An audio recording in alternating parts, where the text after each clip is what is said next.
In this video, we will be looking to determine whether a quadratic function has a minimum or a maximum, and then go ahead and determine what the minimum or maximum is. Now, real quick review, if a quadratic function has a minimum, that's because the vertex is the low point. And if a quadratic function has a maximum, that's because the vertex is the high point.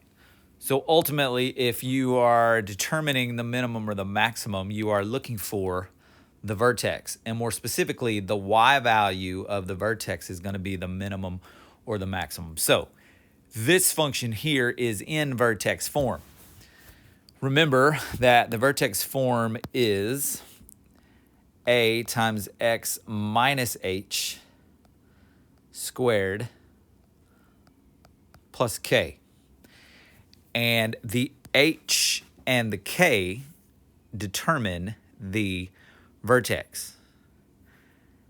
Now, it's the minus h, so if you see a 3 here, all right, it's actually going to be the negative 3 is the x value of the vertex, or the h, and the minus 4 or the plus k, being a plus means it's exactly what you see, so minus 4. So this vertex is at negative 3, negative 4.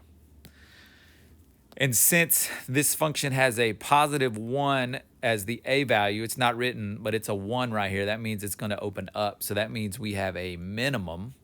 So the minimum value is going to be negative.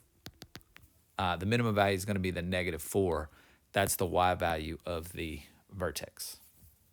All right, and that's a review of determining minimum or maximum from a quadratic function in vertex form.